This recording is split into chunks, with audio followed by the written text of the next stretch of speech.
आज की टेली की क्लास बैंक से संबंधित है। बैंक के अंदर किस तरह से पैसा जमा करेंगे, बैंक से कैसे पैसा निकालेंगे, बैंक से किस तरीके से हम पेमेंट करेंगे। तो सबसे पहले हमें बैंक का लेजर बना लेना होगा। क्रिएट में जाना है मुझे और लेजर में जाके एक सबसे पहले लेजर क्रिएट कर लेना है। जो भी आपकी बैंक है उसका लेजर बनाएंगे, बैंक अकाउंट से कनेक्ट करेंगे, बैंक से रिलेटेड डिटेल्स को यहाँ डालना होगा। फिलहाल मैं डिटेल्स को स्किप करके और इसे एक्सेप्ट कर लेता हूँ। ओपनिंग बैलेंस का मतलब है कि आपकी बैंक में अगर पहले से कुछ अमाउंट है तो वो यहाँ डाल सकते हैं, नहीं है तो फिलहाल मैं इसे छोड़ देता हूँ। इसके अलावा मैं एक बैंक और बना लेता हूँ जिसका नाम मैं डाल रहा हूँ पेटीएम। पेटीएम भी एक बैंक है जहाँ पर आपका पैसा स्टोर होता है, हर वो प्लेस बैंक है। तो पेटीएम को भी हम बैंक अकाउंट से ही कनेक्ट कर लेते हैं और सिंपली इसको भी हम एक्सेप्ट कर लेते हैं। अब सबसे पहले मैं ये बताता हूँ कि आपको अपना कैश बैंक में कैसे डिपॉजिट करना है। कैश को बैंक में डिपॉजिट करने के लिए आपको सबसे पहले ये देखना होगा कि आपके पास कैश कितना है। तो मैंने यहाँ पर, क्योंकि अभी एक नई कंपनी बनाई है तो यहाँ मेरे पास कुछ भी कैश नहीं है, तो सबसे पहले हम कैश क्रिएट कर लेते हैं। अब कैश की क्या क्या पॉसिबिलिटी होती हैं आपको ये नहीं पता, तो आपको मैं अपर राइट कॉर्नर में आई बटन का एक लिंक दे देता हूँ जिसपे कि आप क्लिक करके मेरी वो क्लास देख सकते हैं। फिलहाल मैं जो कैश है एज ए ओपनिंग बैलेंस यहाँ डाल देता हूँ, और ओपनिंग बैलेंस का मतलब है कि पिछले साल का मेरे पास कैश बचा हुआ है। हमारे फाइनेंशियल ईयर में अगर पिछले साल आपने जो बिजनेस किया है उसको अगले साल आप कंटिन्यू कर दे तो पिछले साल के कैश को दिखाने के लिए मैं दोबारा से बता देता हूँ आपको।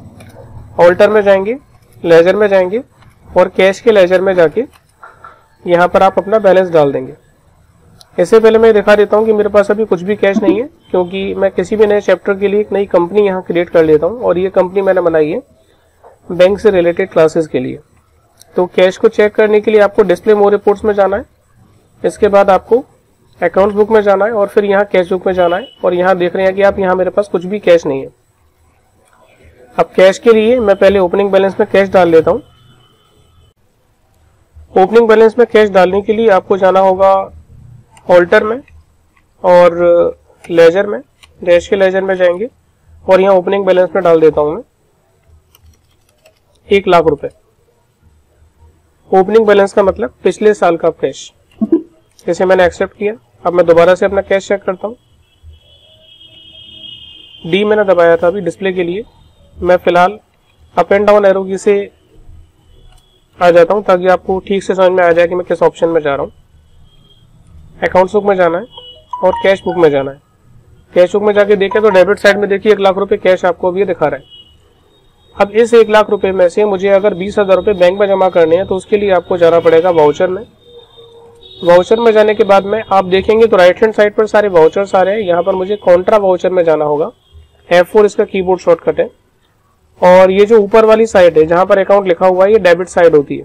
डेबिट साइड का मतलब अगर कैश आपके पास आ रहा है तो आप ऊपर कैश चूज करेंगे, और अगर आप बैंक में कैश जमा कर रहे हैं तो ऊपर बैंक का नाम आएगा। तो फिलहाल मैं बैंक में कैश जमा कर रहा हूँ तो मैं ऊपर बैंक का नाम चूज करता हूँ, नीचे मैं कैश चूज करता हूँ और यहाँ पर 20,000 रुपए से ये एंट्री कर देता हूँ। अब कैश आप बैंक में जमा करेंगे तो कितने कितने रुपए के कितने कितने नोट डाले तो वो सब यहाँ डिटेल आप फिलअप कर सकते हैं। फिलहाल मैं कंट्रोल ऐसे एक्सेप्ट कर लेता हूँ। एक्सेप्ट करने के बाद आप दोबारा से आ जाइए डिस्प्ले मोर रिपोर्ट्स में, इसके बाद आप आ जाइए अकाउंट्स बुक में, इसके बाद आप आ जाइए कैश बुक में। तो यहाँ पर आपको नजर आ रहा है कि जो मेरा कैश था 80,000 रुपए रह गया है और बैंक में मेरे पास 20,000 रुपए पहुंच गए।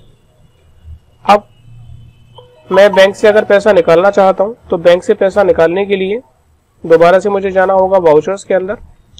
वाउचर में जाने के बाद में कॉन्ट्रा वाउचर में जाके ऊपर मुझे करना होगा कैश और नीचे मैं डालूंगा HDFC बैंक। अब जैसे मैं इससे 2,000 रुपए निकाल लेता हूँ। कंट्रोल से मैंने इन चीजों को एक्सेप्ट कर लिया है। दोबारा से देखने के लिए हम जाएंगे डिस्प्ले मोर रिपोर्ट्स में, इसके बाद जाएंगे अकाउंट्स बुक में और इसके बाद जाएंगे कैश बुक में। तो देखिए यहाँ से 2,000 रुपए कम हो गए और मेरे कैश इन हैंड में 2,000 रुपए ऐड हो चुके हैं। तो इस तरीके से हम बैंक में पैसा जमा कर सकते हैं, बैंक से पैसा निकाल सकते हैं। अब मैं आपको बताता हूँ कि अगर आपको पैसा एक बैंक से दूसरी बैंक में ट्रांसफर करना है तो उसके लिए आप क्या करेंगे।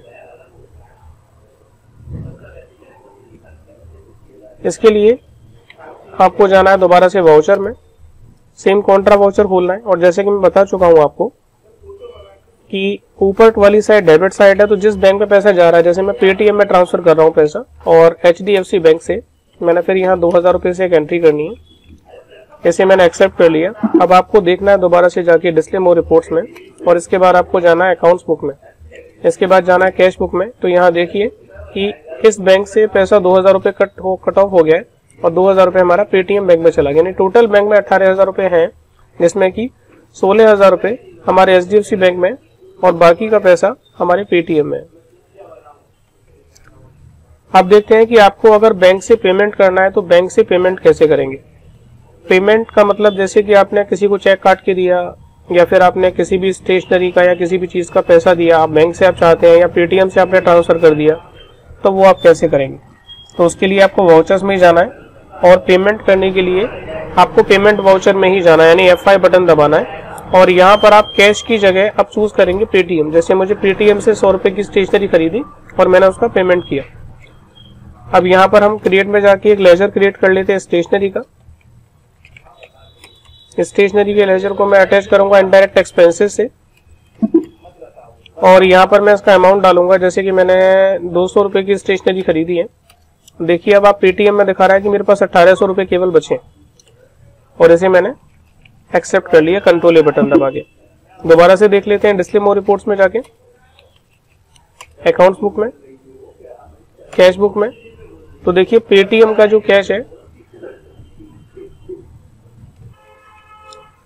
बैंक से पैसा कट चुका है और यहाँ पर देखिए 17,800 रुपए टोटल है मेरे बैलेंस आ रहे। अब अगर आपको परचेज करना है और परचेज करते समय आप ये चाहते हैं कि मैं चेक काट के दे दूं, यानी कि बैंक से मेरा पेमेंट हो जाए, तो वो भी आप कर सकते हैं। उसके लिए आपको जाना होगा वाउचर में, आपने किया परचेज, परचेज में आपने पार्टी का नाम डालना जिससे भी आप परचेज कर रहे हैं। अब अगर आप कैश परचेज कर रहे हैं तो कैश डालते हैं, किसी पार्टी से परचेज कर रहे हैं तो पार्टी का नाम डालते हैं। लेकिन अगर आप चाह रहे हैं कि मैं कैश दे रहा हूं, यानी कि एक तरीके से चेक काट के दे रहा हूं, तो आप बैंक का नाम चूज करिए। बैंक का नाम चूज करने के बाद आपको ये जो डिटेल दे रहा है मेलिंग सप्लायर की डिटेल, अगर आप चाहें तो सप्लायर का नाम यहाँ डाल सकते हैं, जैसे मैंने डाल दिया अनिल शुगर मिल। अब ये क्या होगा कि बिल पर अनिल शुगर मिल लिखा हुआ आएगा, लेकिन पार्टी का नाम में कैश डालेंगे अपनी या फिर HDFC बैंक डालेंगे, इसका मतलब ये हमारा क्या बैंक से पैसा कटा है। इसके बाद यहाँ पर परचेज का लेजर क्रिएट कर लेते हैं। परचेज के लेजर को हम अटैच करने के बाद में यहाँ पर अपना आइटम चूज करेंगे। आइटम अभी नहीं है तो मैं आइटम क्रिएट कर लेता हूँ।